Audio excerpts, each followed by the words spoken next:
Ladies and gentlemen, we have now come to one of the highlights of this evening, featuring one of our favourite VIPs, Australian football legend Tim Cahill. Yes, indeed. Round of applause for Tim. Very shortly, I'm going to be sitting down with Tim and having a chat to him. But before that, Tim, I don't know if you've been told, but you're going to do my job for a little while. I'm going to get you up here on stage. You're going to say a few words. And I think you're going to have some friends come up and join you. You ready for that? Would you like my microphone? As long as you're going to hand it back to me. Yes, for sure. Good evening, ni hao, distinguished guests, ladies and gentlemen, also special guests, Mr. Sang, Mr. Fong, pleasure to have you here. It's been a bit of a journey for me as a footballer. 20 years as a player, playing all around the world, from Australia to England for 15 years, to America, to China where I lived in Shanghai and Hangzhou, back to Australia, then to India, and then to retire. I want to start with talking about two very important people that's in this room now and the reason why we're here. It's Jimmy and Winson, two gentlemen that I met through business, through friendships, and I got asked, would you like to be an ambassador for ACY Securities? And when Jake, who's sitting in the room, come and his father said to me, Tim, let's look at this opportunity. I went, we sat, and the first thing that I do when I meet people is I like to sit and look them in the eyes. I like to understand who my partners are, and I like to understand the short, the medium, and the long-term plan. The strategic approach about business and about life. For me, I chose as a footballer to put many sacrifices for my family, and these two gentlemen here right now, Jimmy and Winson, care a lot for their family. They care a lot for their business. Earlier on in the evening, Henrik spoke about these two guys being pioneers. This word's really important because pioneers, they have a vision, and to secure a vision, you need sacrifice, you need hardship, you need family, you need to fail. We have to fail. We can't be successful in everything we do. And we need to work night and day. In the last 5 years, I've experienced that working in Qatar as an executive. I'm a Chief Sports Officer of Aspire Academy, which is one of the biggest academies in the world. I'm the Technical Director of the QFA, which is the Qatar national team, and advisor to the new president. I'm on the board of many different organisations, and I'm also an entrepreneur. So standing here right now, I want to introduce to the stage two very special gentlemen who have played a big part in me wanting to be an entrepreneur, me wanting to help the growth and success of ACY, and for a special evening for the 13-year Gala anniversary. So please give a big round of applause to two gentlemen who have the vision, the dream to take this company to the next level. Share.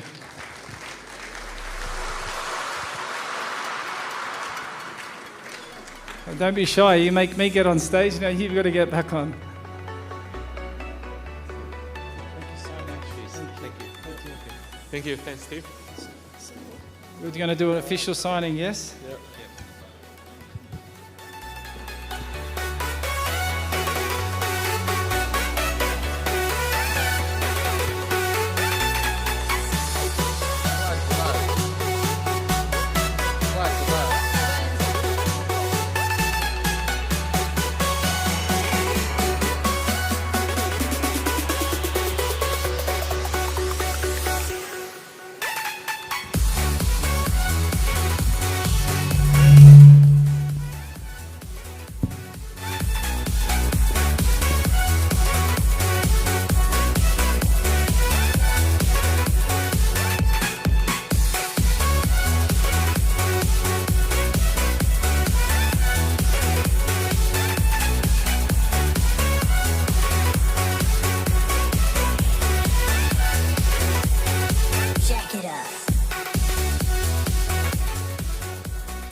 Hello? See, right, I was going to say I'm going to have to take my microphone back from you, Tim.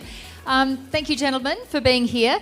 We now have an opportunity for the guests on our VIP table to come on stage and have some photographs taken with Tim, Jimmy and Winson. So please make your way up on stage.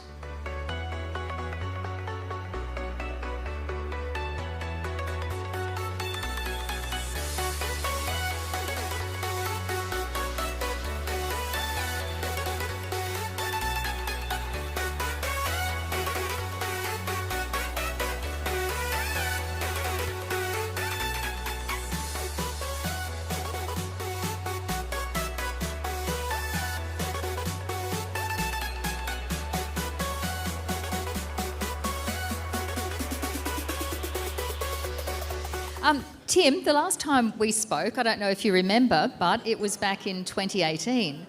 And that was the first time that you were announced as ACY ambassador. So that's 5 years ago. How's that 5 years gone for you in that role? It's been amazing. I think since joining the team 4 or 5 years ago, it's been also an educational period for me, learning about the financial market, global trading, learning also meeting the staff, going into ACY, seeing how many important people there are in this room that play a massive part into ACY being successful. When we had the 10-year anniversary dinner, it was similar, a big, massive event, loads of amazing people, and it's great to be back. It's great to be back in Australia, to be here for the 13th anniversary dinner, and to see all these lovely faces. So give us an idea of how things are going to play out for you with ACY moving forward. I think as it's progressed in my entrepreneurial career, I've always been interested in investing, not only in ACY, but also into different companies, an electric car company, into my children's future, and diversifying my portfolio. And I think it's important to understand more, to understand if Ash had showed me about this AI intelligence 3 years ago, it would have helped me, because I spent a long time doing some of the master classes with him and doing with the team, teaching me more about how to trade, understanding the all the dynamics behind it, because it's not easy. When you're a footballer, you don't get the time to study. We don't get the time. We spend most of our lives training and recovering, playing games, traveling around the world, playing in big competitions. So I really like this part of my journey, being an academic, going back to school. So that's what it's like, is constantly evolving. And you see with technology and innovation, it's changing everything, the face of the way business works in the last decade. Because a lot of sports people have real trouble when their competitive playing finishes in terms of, well, what am I going to do now? And you've actually managed to pretty seamlessly transition into the business world. Is that something that you always had in mind, or did you just sort of stumble into it? No, I think for me, you always surround yourself with good people. And good people allow you to make calculated decisions. And the back end of my career was setting myself up for after football. So I learned with playing in America, it was about commercial, it was about brand, it was about fans. Whereas when I was playing in England, it's purely about football. It's about results. Traveling around the world, learning different cultures in India, in China, learning more about the economy, what makes the world tick. It really interested me. And now, I think for me it's great, because I left school at 16 years old. I left school at 16 and I was a professional footballer. I signed a contract and I literally went back to school at 38 years old. I studied, getting my diplomas, getting my coaching licenses, and continuing to try and flourish in this world. So I think it's an important thing for athletes to transition into how you protect your money and also how to invest. Okay, so you've been working very closely with the team at ACY Securities.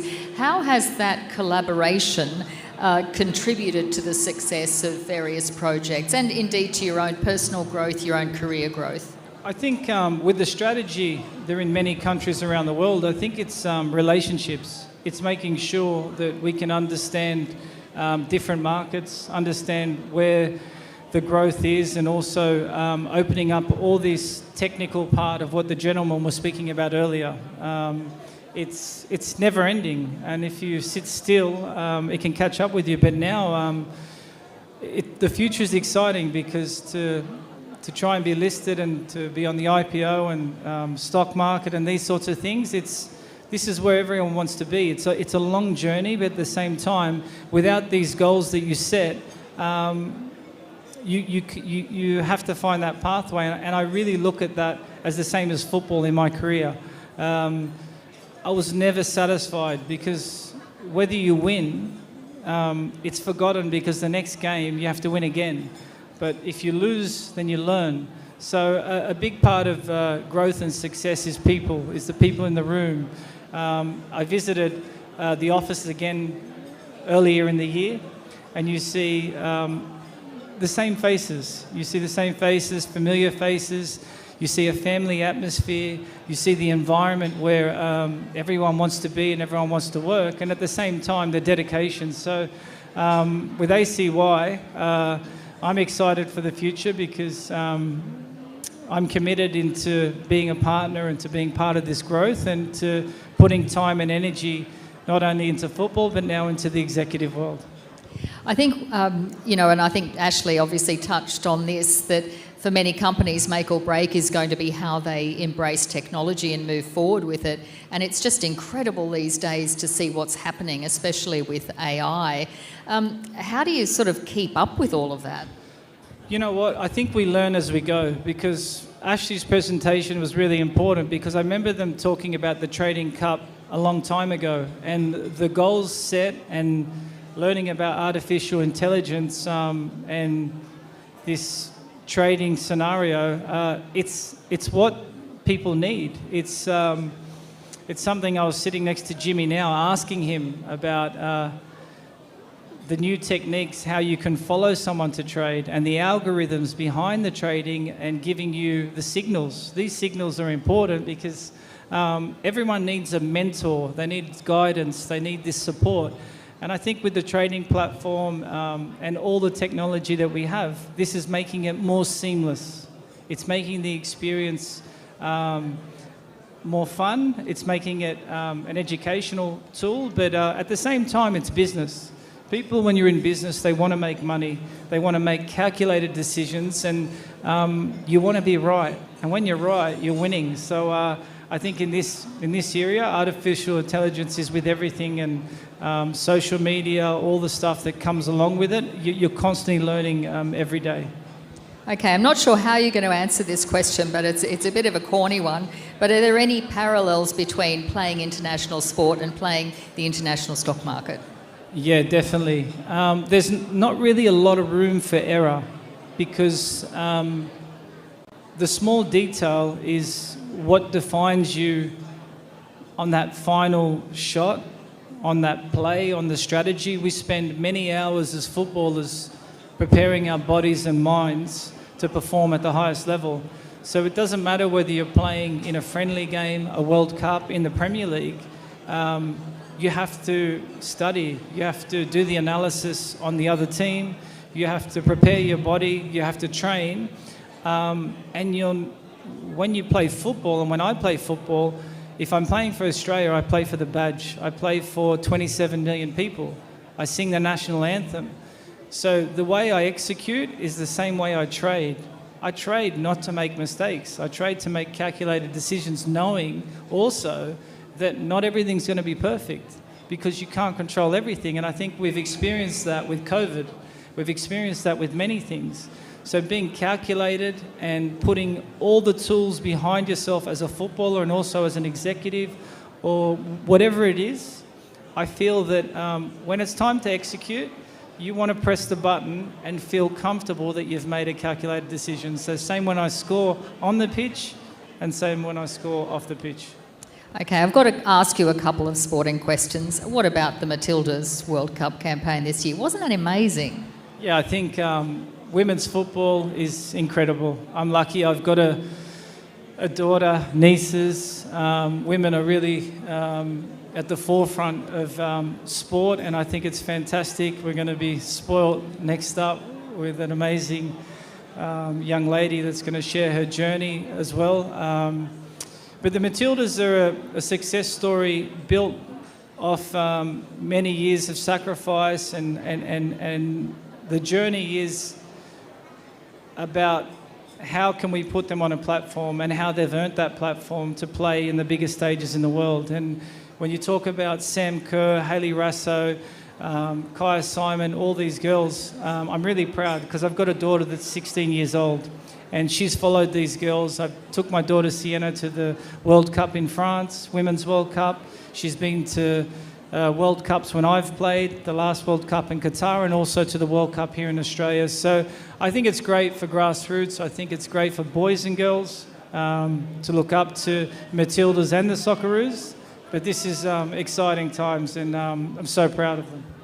Yeah, it was kind of a breakthrough moment, really, because it's been a long time since the entire country got on board, and I think that's what was amazing about it, was that this was a, women's team, and yet it was the whole country behind them. Yeah, and I was here to see the fans in the crowd, not only for the Matildas, but for all the countries that played in this tournament, and also to see what Australia can achieve when they back themselves. Holding one of the biggest tournaments in the world, a World Cup for women, and hopefully it can follow with the men sometime in the future.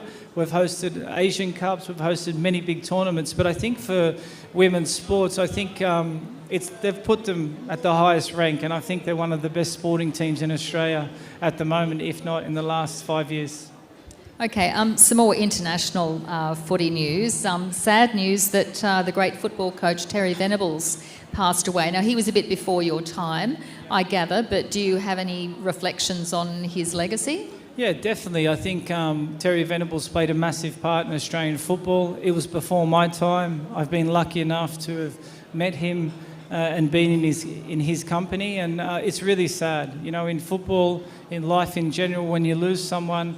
I lost my chairman, Bill Kenwright, Everton chairman not too long ago as well, and you hear the passing of some greats. But I think in life it's about making sure we can really be present, be in the moment, cherish your family and make the most of people that you really love. And it's such sad news, but somebody that really played a massive part in Australian football.